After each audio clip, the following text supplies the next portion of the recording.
नमस्कार, आदाब, सत श्री अकाल, जय भीम, जोहार। मेरा नाम सच कुमार, आप देख रहे हैं हमारे यूट्यूब चैनल आरक्षण सा। तो प्यारे बच्चों, हम लोग है जो क्लास 12th का है जो कौन सा चैप्टर पढ़ लिए थे। तो क्लास 12th का है जो अध्याय 4 कविता पढ़ रहे थे भूषण जी के बारे में, जिसमें हम लोग है जो कवि परिचय के बारे में कर चुके थे, है ना। कवि परिचय के बारे में कर चुके थे। तो आज हम लोग है जो कवि परिचय के बाद किस में जाएंगे बाबूआ। तो कवि परिचय के बाद है जो हम लोग आज पढ़ेंगे संपूर्ण अर्थ के बारे में। अगर कवि परिचय आप लोग नहीं देखे हैं तो जा करके है जो हमारे चैनल पर देख सकते हैं। आज हम लोगों का जो टॉपिक है बाबूआ, आज है जो संपूर्ण अर्थ है, ठीक है।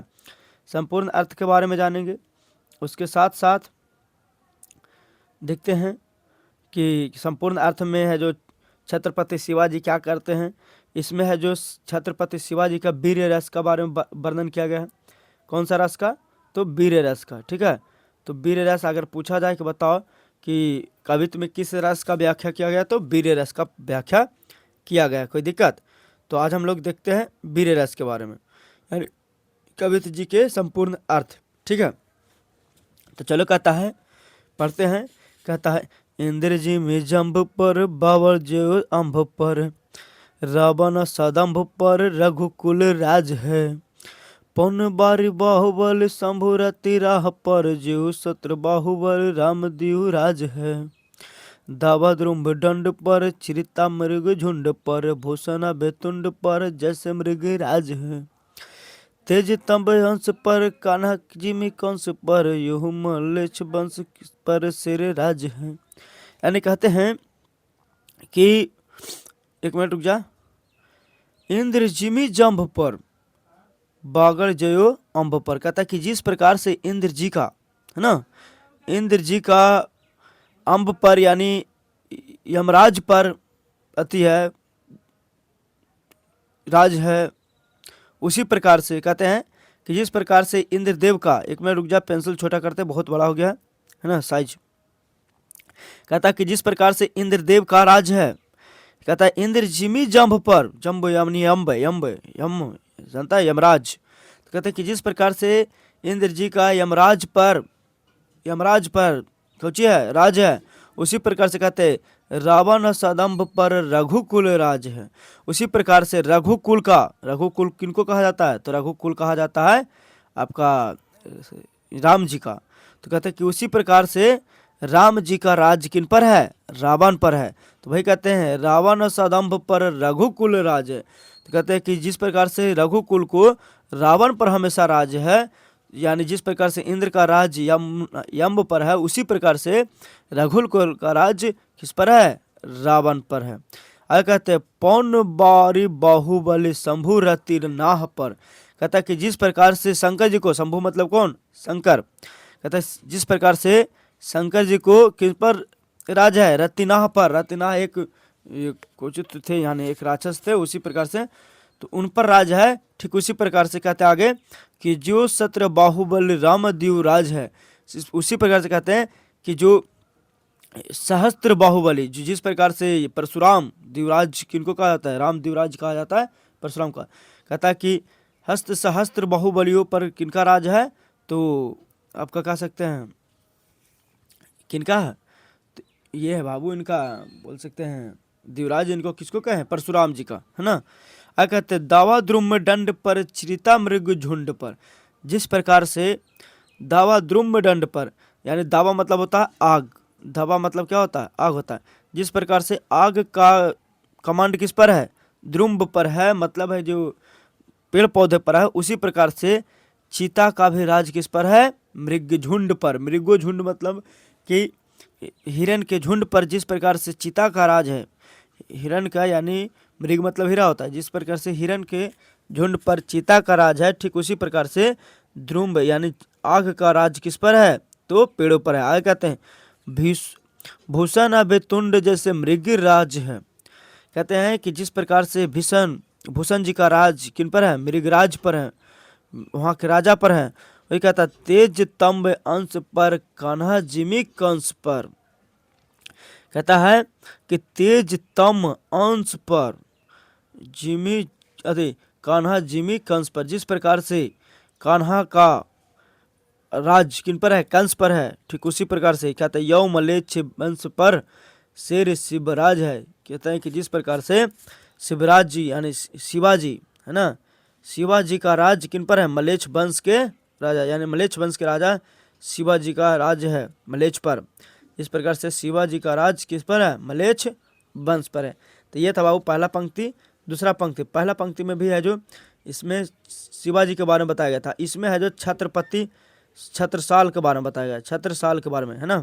देखो कहीं लिखा होंगे छत्रसाल, ये देखो छत्रसाल का राज है। इसमें छत्रसाल का व्याख्या किया गया वीर का, और उसमें जो शिवाजी का है जो वीर रस का व्याख्या किया गया था।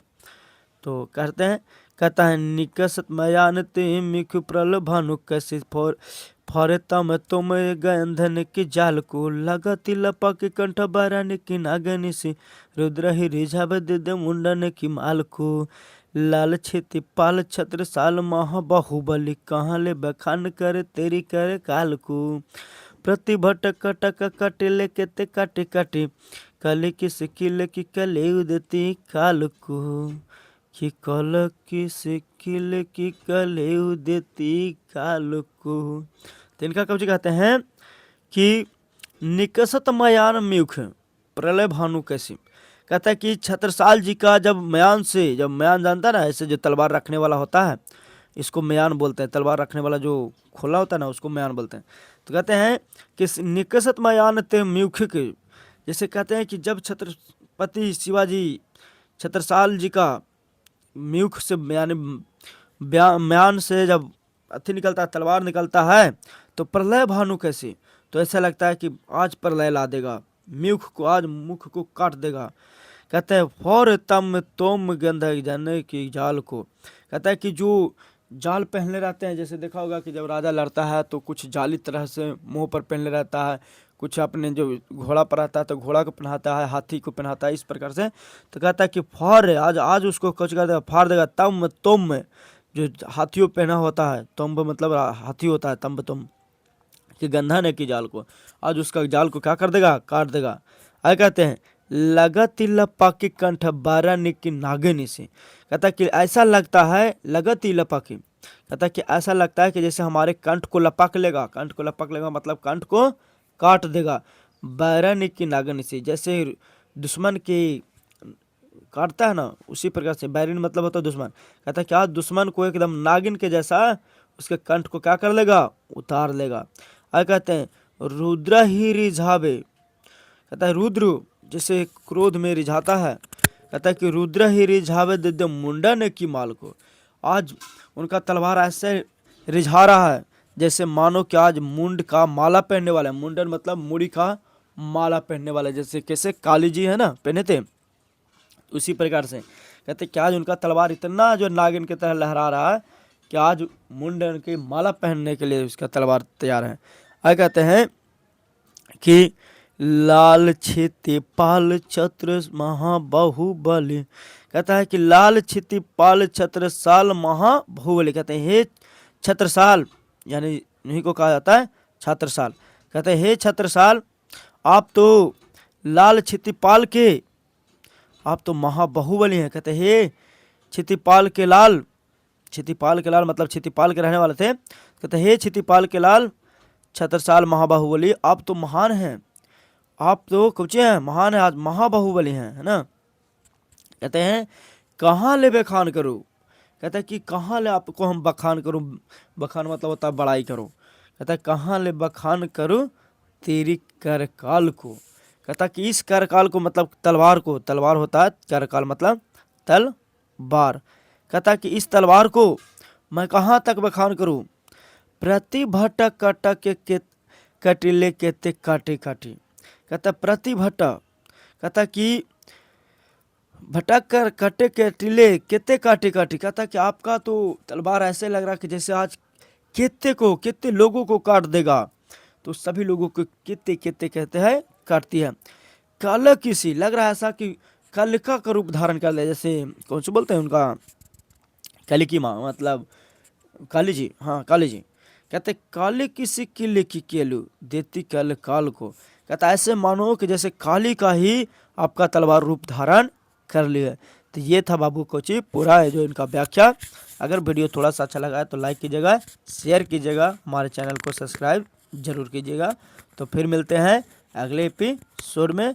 बाय, टाटा, मैं चला, आप समझिए। और रिजल्ट जल्दी आ रहा है।